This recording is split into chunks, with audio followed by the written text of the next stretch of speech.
Secundaria, tercer grado. Lengua materna. ¿En qué se parecen?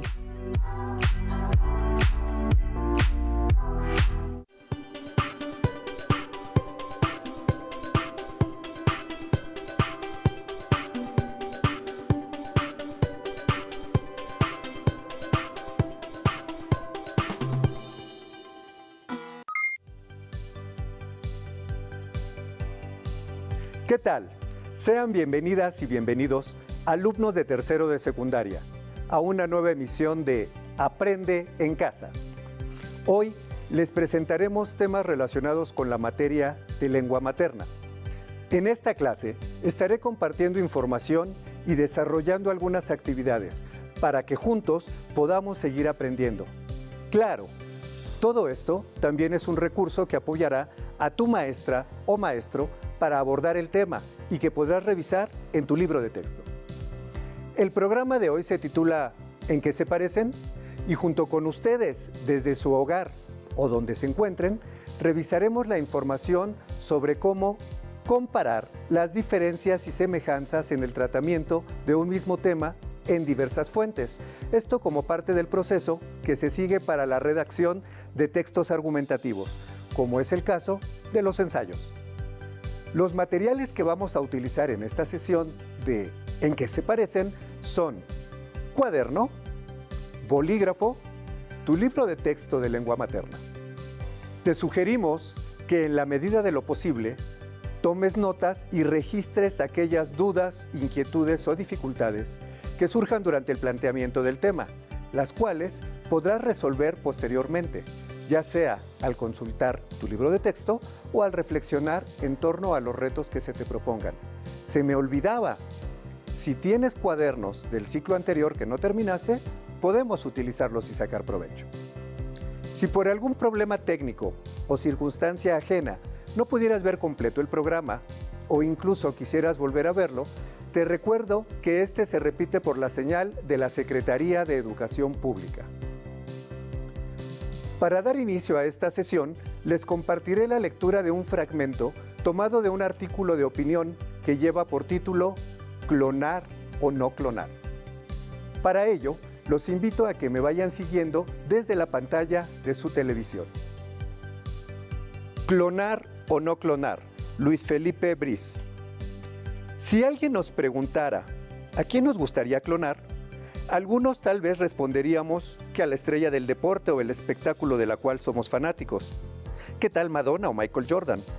Otros quizá preferiríamos duplicar a un genio y figura de la ciencia como Albert Einstein o Stephen Hawking. Y no faltaría quien, mediante la clonación, pretendiera contar con una copia de sí mismo. Pero, ¿sería todo esto moral, ética y jurídicamente aceptable? Para el licenciado Víctor Martínez Bullegoiri, quien preside el Núcleo de Estudios Interdisciplinarios en Salud y Derechos Humanos en el Instituto de Investigaciones Jurídicas de la UNAM, definitivamente no lo es. Todo acto tiene un para qué, explica Martínez Bullegoiri.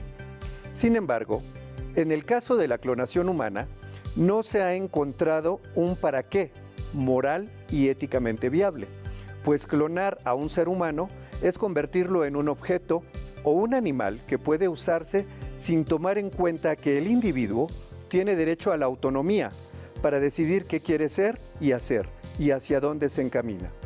Y al no ser viable moral y éticamente, la clonación humana tampoco lo es jurídicamente. ¿Qué les pareció? Si me lo preguntan a mí, debo confesar que he aprendido a vivir con ello. Sin embargo, cuando tenía su edad, 14, 15 años, pensaba que esos temas se trataban exclusivamente en cuentos de ciencia ficción y que eso de la clonación no era posible. Pero como les dije, ese es mi punto de vista. ¿Ustedes qué piensan al respecto? Es decir, ¿existen otras perspectivas acerca de este tema? Obviamente que sí. Cualquier tema, cualquiera, puede tener diversas posturas. Podemos abordarlo desde múltiples visiones como la política, la sociológica, la científica, entre otras. Incluso en una misma disciplina, como lo es la biología, puede haber diferentes opiniones sobre un mismo tema. En ocasiones, a muchos nos ha parecido que es complicado escribir un texto argumentativo, como el que acabamos de ver, y nos preguntamos, ¿cuáles son los pasos iniciales que debemos seguir para escribir un ensayo? La respuesta es que debes seleccionar un tema, de preferencia uno que sea de tu interés, no importa cuál sea, puede ser moda, puede ser animales, puede ser vacaciones, puede ser ciencia, puede ser aquello que tú quieras. Delimítalo, es decir, no quieras hablar, por ejemplo, de la ciencia en general, cuando este caso del que platicábamos es específicamente el que trata de la clonación. Además, es fundamental definir una postura al respecto. ¿Qué quiere decir? Pues esto de que si estás a favor, estás en contra, pues estás todavía con dudas y justamente por eso tienes que investigar, qué es lo que te sugiero que hagas después. Buscar información sobre este tema. Para ello, debes tener claro qué es lo que quieres saber sobre él. Déjame aclarar que es muy importante que al buscar información lo hagas en fuentes confiables. Por ejemplo, leer directamente a los autores de las fuentes originales. A esto se le llama información de primera mano. Y no a terceros que hablan acerca de ellos, quizá al hacer un análisis sobre su obra. Y si realizas búsquedas en páginas de internet, lo más recomendable es que recurras a las páginas cuya terminación sea .gov, .org y obviamente .edu. ¿A qué me refiero con esto? .org son páginas de organizaciones, .gov de gobierno y .edu de todo aquello que se refiere a educación. También debes verificar que las fuentes que consultes cuenten con referencias bibliográficas, es decir, que expliquen de dónde están sacando los datos que te están mostrando, así como revisar la vigencia de las publicaciones y, por lo tanto, tener la certeza de que éstas se mantengan actualizadas. Además de que presenten información o posturas de especialistas reconocidos como autoridades en la materia. Por otra parte, es muy importante mencionar que existen otras fuentes de información a las que podemos recurrir, como son los audiovisuales, los periódicos, las entrevistas a especialistas o bien personas que tengan conocimientos amplios del tema que nos interesa investigar. Ahora bien, ¿qué debo hacer una vez que ya seleccioné las fuentes de información? Aquí viene un paso muy importante, ya que debes analizarla, compararla y contrastarla, para enfocarte de una manera más objetiva en toda aquella información que te ofrezcan los datos y argumentos que te interese utilizar para sustentar o confrontar la postura que tú quieres dar a conocer y difundir. Pero ¿qué te parece si invitamos a todos los jóvenes de tercer grado de secundaria a que nos acompañen a ver un video que lleva por título De Frankenstein a Dolly?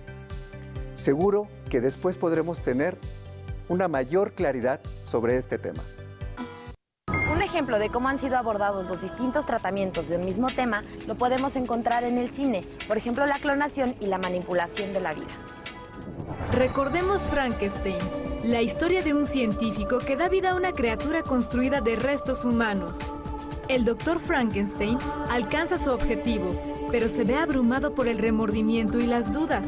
Por otra parte, aunque la criatura es inteligente y sensible, su aspecto monstruoso provoca el rechazo y el horror de los demás. La película pretende propiciar la reflexión del espectador sobre los riesgos del uso sin control de la ciencia y la manipulación de la vida humana. Otra aproximación a este tema es Gattaca, que plantea un futuro en el que se crean seres humanos perfectos por medio de la manipulación genética. Al nacer, los bebés son sometidos a una prueba que determina en segundos la probabilidad de que sufran alguna enfermedad y cuánto tiempo vivirán. Quienes no la pasan son relegados. La película nos hace reflexionar sobre las consecuencias de determinar el futuro y afectar los derechos de las personas a partir de características genéticas. Esto Estos son solo 2 ejemplos de la gran diversidad de perspectivas, opiniones y tratamientos que pueden existir sobre un mismo tema. Cuando realicemos una investigación, es conveniente consultar fuentes confiables y diversas. Muy bien, como vimos, un mismo tema puede ser tratado desde diversos puntos de vista, en los que las posturas pueden ser divergentes, pero siempre sustentadas en fuentes confiables. Ahora les mostraré una tabla y como pueden observar, estamos marcando lo que son las semejanzas y las diferencias, es decir, comparaciones o contrastes de la información que se presenta. En este caso, del fragmento del video que vimos acerca de las 2 películas a las que se hace referencia. Esta es la tabla de las que les estaba platicando. Vamos a comparar clonar o no clonar, que es la lectura que hicimos al inicio de la clase, con Frankenstein y Gattaca, de las que se hablaron en el video que acabamos de observar. Algunos de los aspectos que vamos a ver son semejanza en cuanto a los datos. En los 3 casos se habla sobre situaciones de selección sobre la vida. Diferencias. Frankenstein y Gattaca pues son fantasías llevadas al cine y en el caso del artículo de opinión es una crítica de algo que sucede en la realidad. Ideas centrales. Bueno, pues podríamos manejar el hecho de que en todos se habla de la obsesión por manipular la vida humana. En Frankenstein se da origen a una nueva vida a partir de diferentes fragmentos de cadáveres. En Gattaca se habla de la manipulación genética y en Clonar o no clonar pues nos habla acerca de esta situación de repetir seres humanos idénticos a otros. Ideas secundarias, semejanza, pues nos regresamos a lo que es la selección. ¿Quién sí y quién no debe de tener esta oportunidad de vivir? Diferencias. En Frankenstein, pues en un inicio hay esa emoción por crear a este ser vivo a partir de la muerte, pero después hay una frustración. En Gattaca estamos hablando de la selección de humanos al nacer, es decir, que los óvulos sean genéticamente seleccionados, valga la redundancia, y a partir de ello tener humanos perfectos. Y en cuanto a clonar o no clonar, pues estamos hablando de la legislación, sobre si es ético o no. En opiniones a favor, pues en todo se habla sobre la ciencia y los grandes avances que los seres humanos tienen en ella. Diferencias, en Frankenstein pues estamos hablando de la fantasía, imagínense el que haya vida después de que ya los cadáveres se están aquí uniendo. En Gattaca estamos hablando del perfeccionamiento de los seres humanos y en la parte de clonar o no clonar no hubo una opinión a favor, más bien es una dura crítica hacia la clonación. Referencias que sostienen los dichos del autor. Pues en todos los casos son científicas, a pesar de que Frankenstein podríamos considerarlo como un científico loco, tiene que ver con la ciencia. ¿Cuáles son las diferencias? Las situaciones jurídicas y morales que nos plantea clonar o no clonar. Es decir, la clonación no es algo legal, ni jurídica, ni ética, ni moralmente hablando. Y las posturas de los autores, bueno, cualquiera requiere de gran preparación para llevar a cabo este trabajo. Diferencias, en Frankenstein, pues estamos hablando del uso que se haga de ella, la vida a partir de la muerte. En Gattaca estamos hablando de los riesgos que puede haber de la manipulación genética y en clonar o no clonar, definitivamente estamos hablando de la parte legal, ética y jurídica. Muy bien, después de ver estos contrastes y comparaciones, los invito a que volvamos a ver otro fragmento del video de Frankenstein a Dolly para conocer un consejo acerca de cómo seleccionar información. ¿Qué recomendaciones puede sugerir a los alumnos para seleccionar y registrar la información pertinente cuando realicen sus investigaciones? Bueno, primeramente yo creo es que tengan muy claro, ¿no? Es decir, qué es el tema que están abordando, ¿no? Porque muchas veces dicen, quiero trabajar sobre, no sé, la perspectiva de género. Pero si me dicen la perspectiva de género, ¿no? Es decir, esto puede ser abordado desde muchas perspectivas, lo que decíamos al principio, ¿no? Entonces yo tengo que saber, es decir, como exactamente qué es lo que yo quiero abordar sobre esta problemática de género, ¿no? Si quiero ver, no sé, la violencia que sufren las mujeres en el ámbito laboral, entonces bueno, yo ahí ya estoy restringiendo y ya voy voy a seleccionar aquella bibliografía, aquellos conocimientos, ¿no? Aquellos conceptos más que nada que me van a ayudar a entender cómo es que se ejerce, ¿no? Esa violencia y cómo se ejerce esa violencia en el caso específico de las mujeres y luego en el ámbito específico que sería el ámbito laboral. Entonces, bueno, lo primero sería eso, ¿no? Tener muy, muy claro el tema y luego también qué es lo que yo quiero demostrar, ¿no? Es decir, siempre uno, ya sea en una ponencia o en un artículo, quiere mostrar que aquel tema que uno está abordando, uno está aportando algo, ¿no? Entonces, ¿qué es lo que yo voy a aportar? ¿Sí? Y en ese sentido, lo que decía, desde el principio uno tiene que ser muy claro y definir, decir, el propósito de esta ponencia, el propósito de este artículo es, ¿no?, abordar tal temática desde tal perspectiva. Entonces, decir qué es lo que se va a abordar, cómo se va a abordar y con qué intención, ¿no? Es decir, como cuál es finalmente el objetivo que se persigue y cómo es que este objetivo se espera lograr. Investigar, comparar y analizar las diferentes visiones que existen sobre un tema nos permite formular un punto de vista propio. No olvides que en tu escuela cuentas con materiales de consulta que te pueden apoyar para la investigación y el análisis de los temas que te interesen y sobre los que quieras fundamentar tu propia postura. Les sugiero que para ampliar la información sobre su tema, localicen en sus libros de texto El aprendizaje esperado, contrastar la información obtenida en distintos textos y la integra para complementarla, para que cuenten con mayor información acerca de la manera en que pueden trabajar las semejanzas y diferencias de un mismo tema tratado en diversas fuentes de información. Antes de despedirme de ustedes, quiero proponerles un reto, ¿va? Los invito a que reflexionen acerca de un tema que les interesa investigar. Recuerden, puede ser cualquiera: deportes, videojuegos, ciencia, tecnología, vida en familia, lo que sea. Y plantéense preguntas que les permita indagar acerca del mismo. También pueden comentar con su familia cuál es su opinión acerca de ese tema. Y por supuesto, no se queden con la duda. Procuren investigar siempre, por lo menos en 2 fuentes, para así identificar las semejanzas y las diferencias con respecto al tema de su interés y esto apoye su razonamiento. Muchas gracias por su atención. Les invito a que continúen aprendiendo y, por supuesto, sigamos adelante en este ciclo escolar. ¿Listos? Terminamos. Pero aún nos queda mucho por explorar y descubrir. Así que nos vemos pronto aquí en Aprende en Casa. Si tienes dudas o necesitas ayuda, llama al Centro de Apoyo Pedagógico a Distancia. El número de teléfono para secundaria es el 55 36 01 71 23. Si requieres consultar los libros de texto en versión digital, recuerda que los puedes encontrar en la página conalitec.cep.gov.mx. Y recuerda que también cuentas con el sitio aprendeencasa.cep.gov.mx, en donde podrás ver nuevamente los videos de los programas y además encontrarás actividades para fortalecer tus aprendizajes.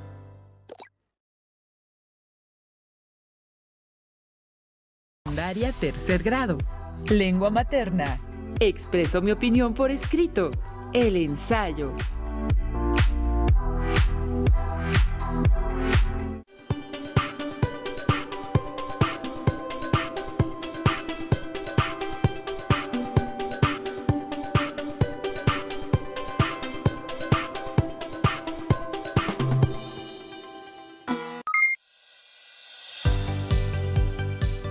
¿Qué tal? Sean bienvenidas y bienvenidos a una emisión más de Aprende en Casa, donde podrán adquirir conocimiento y continuar con su preparación a nivel de educación secundaria, pero a distancia. Recuerden que vivimos una etapa de contingencia sanitaria y por ello lo más recomendable es cuidarse y mantenerse dentro de casa para evitar posibles contagios. En esta ocasión abordaremos temas de la asignatura de lengua materna. El tema de hoy se llama Expreso mi opinión por escrito, el ensayo. El propósito es que ustedes conozcan las características y función de este tipo de texto. Antes de comenzar con el contenido de hoy, prepara tu cuaderno y bolígrafo, anota la fecha, el título del programa y el aprendizaje esperado. Si no pudiste notarlo, no te preocupes, Deja el espacio y anota lo que consideres importante o la información que no sabías. No intentes anotar todo como si fuese un dictado. Trata de anotar palabras clave para formar un organizador gráfico o haz una lista de ideas principales. Recuerda que podrás ver este mismo programa en su repetición por la señal de los canales implementados por la Secretaría de Educación Pública. Para comenzar, leamos una fábula de Esopo, un escritor griego que existió hace cientos de años antes de Cristo y que es un autor clásico de la literatura universal. La fábula se titula El cuervo presumido y sus plumas prestadas.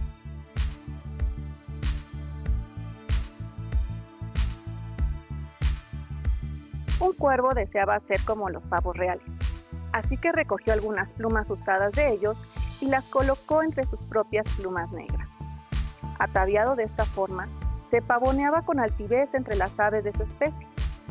Entonces, voló hacia el jardín del rey entre los pavos reales, pero estos se dieron cuenta de quién era y le arrancaron las plumas prestadas, y también algunas de las suyas.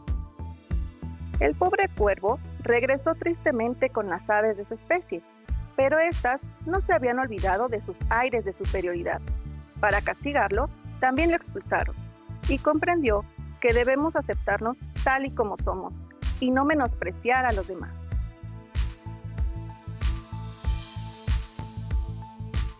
Pobre cuervo, solo quería verse más atractivo, pero su actitud no fue la correcta. A los seres humanos nos pasa algo parecido. Usamos ropa que nos ayuda a mantener nuestra temperatura corporal y no enfermarnos con el frío, pero en ocasiones buscamos prendas que nos hagan ver o sentir más atractivos. En el texto que acabamos de leer, el personaje principal es un animal, el cuervo, pero podemos ponernos los seres humanos en ese papel protagónico. ¿Cómo sería? ¿Qué podríamos decir para tratar el tema de las apariencias en nuestra forma de vestir? El ensayo es un tipo de texto que nos permite expresar nuestras ideas sobre un tema, en este caso, las prendas de vestir. Pon atención en la lectura para que posteriormente reflexiones sobre las mismas. Las siguientes preguntas te servirán como guía. ¿Cuál es la opinión del autor sobre las prendas de vestir? ¿Por qué piensa de esa manera? ¿Por qué habla de gente ignorante? Ahora comencemos con la lectura del texto Prendas de vestir para gente ignorante.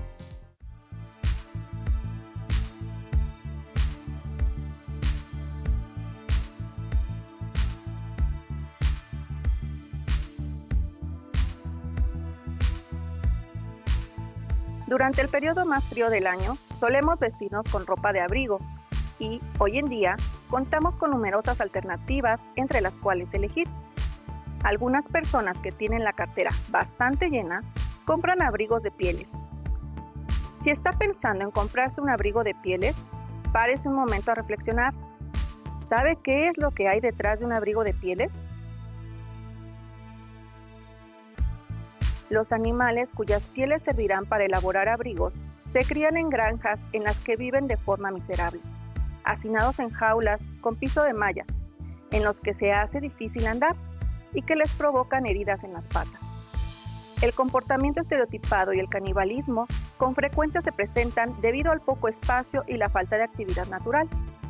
Del mismo modo, el entorno poco propicio hace que proliferen determinadas enfermedades mortales.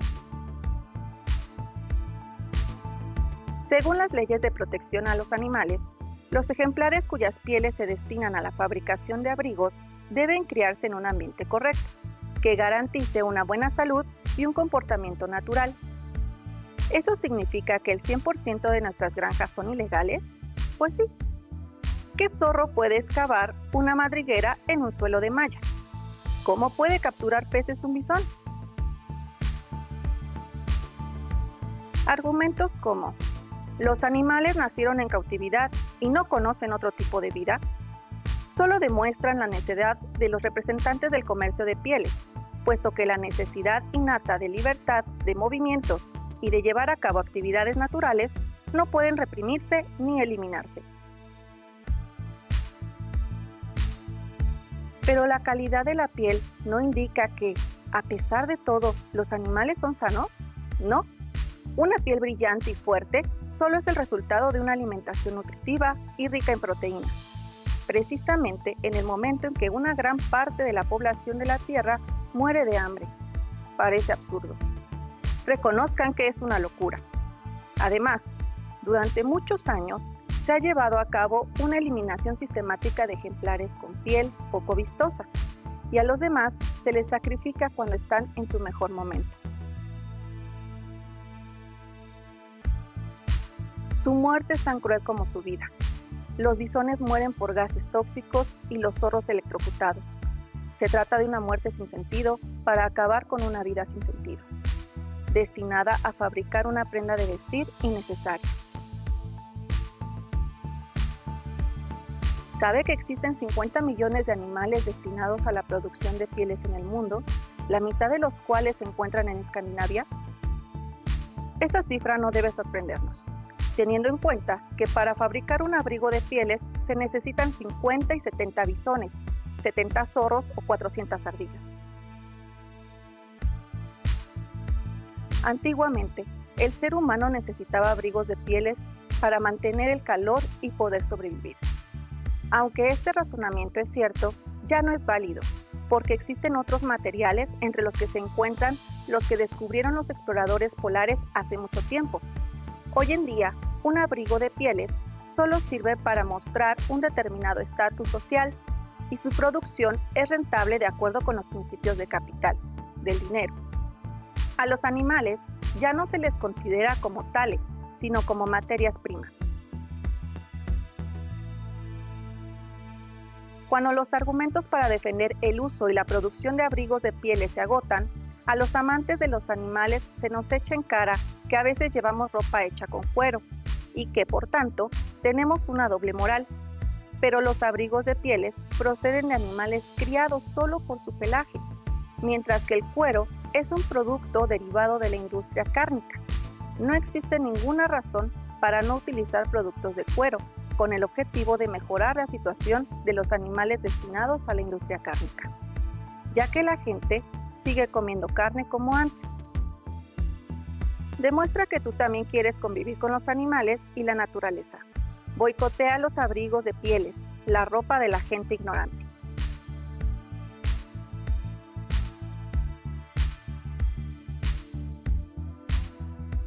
Ya hemos leído 2 textos sobre un mismo tema.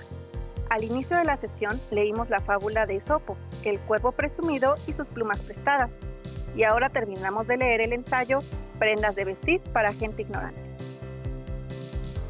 Revisemos las características de cada tipo de texto. Si es posible, tome nota. Aunque ambos textos tratan del mismo tema, cada uno tiene sus propias características. La fábula pretende aleccionar moralmente al lector, mientras que el ensayo busca exponer las ideas del autor sobre un tema y las razones que lo llevan a tener esa postura frente al tema. Esta es la función del ensayo. Aquí tenemos las características de la fábula y el ensayo. El cuervo presumido y sus plumas prestadas es la fábula. Prendas de vestir para gente ignorante es el ensayo. En el caso de la fábula, es una narración fantástica donde el personaje principal es un cuervo, mientras que en el ensayo expone una serie de ideas en torno al uso de pieles animales en la elaboración de prendas de vestir. La fábula es un escrito en prosa, mientras que el ensayo, también al ser un texto narrativo, está escrito en prosa. La fábula está estructurada en párrafos. El ensayo también. La fábula relata una historia y al final expresa una enseñanza o moraleja. El ensayo da razones para no comprar las prendas producidas con pieles de animales que son cazados o criados únicamente para este fin. La fábula es breve, mientras que el ensayo es más extenso y usa un lenguaje literal. En cambio, la fábula utiliza un lenguaje figurado. El ensayo aporta datos estadísticos durante la argumentación.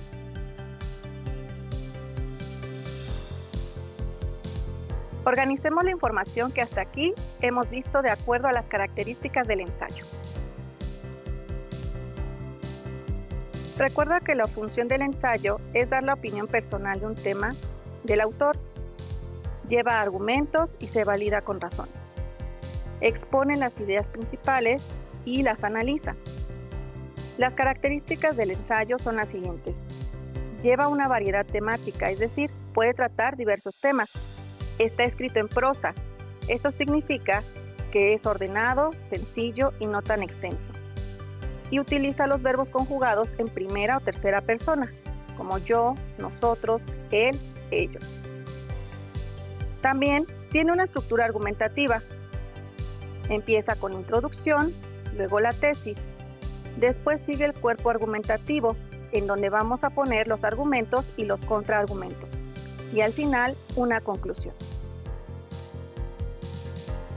Regresemos al texto Prendas de vestir para gente ignorante y veamos si cumple con las características del ensayo. Observa que en la introducción, el autor expresa con claridad cuál es la tesis y el objetivo del ensayo. En el cuerpo argumentativo, el lector es convencido de la tesis por medio de argumentos y explicaciones que pueden incluir datos, es decir, la información de libros, revistas o instituciones. También se pueden colocar citas textuales. Para finalizar el ensayo, el autor redacta una conclusión donde anota las opiniones o sugerencias que propone para dar solución al problema que ha planteado a lo largo del ensayo o que reafirman la tesis que planteó en la introducción. El autor debe elegir muy bien las últimas ideas que plasma en la conclusión, ya que estas serán las que permanezcan en los lectores al finalizar la lectura del ensayo. Analicemos otro ensayo que trata un tema distinto para que puedas observar que las características del texto son las mismas, aunque el tema sea diferente. Recuerda que una de las características principales del ensayo es la argumentación. Esta consiste en las razones para reafirmar nuestro punto de vista, por lo que es necesario que los argumentos que utilicemos al escribir un ensayo los formulemos a partir de la información obtenida en diversas fuentes confiables. Ustedes ya conocen algunos elementos clave sobre la confiabilidad en las fuentes electrónicas. Por ejemplo, que los sitios de Internet más confiables son los que tienen la terminación .gov, .org y .edu, es decir, páginas web institucionales o sitios donde haya un responsable del contenido, como en el caso de las revistas digitales. En el caso de las fuentes de información impresas, puedes utilizar enciclopedias, libros de autores reconocidos a nivel nacional o internacional, periódicos cuya difusión sucede en todo el país o en varios países, gacetas publicadas por instituciones educativas, monografías y revistas de divulgación científica. Busca en tu libro de texto el aprendizaje esperado, contrasta la información obtenida en distintos textos y la integra para complementarla.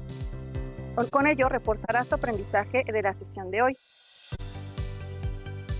Para concluir esta sesión, los invito a realizar el siguiente reto. Busca en tu libro de texto un ensayo en las páginas que corresponden al aprendizaje esperado, contrasta la información obtenida en distintos textos y la integra para complementarla. Si no tienes tu libro, busca uno en Internet. Subraya con rosa la tesis, con naranja los datos, con azul los argumentos y con verde los contraargumentos. Marca con una llave la estructura del ensayo, es decir, introducción, cuerpo argumentativo y conclusión, como lo hicimos en esta sesión. Hasta pronto. Si tienes dudas o necesitas ayuda, llama al Centro de Apoyo Pedagógico a Distancia. El número de teléfono para secundaria es el 55 36 01 71 23.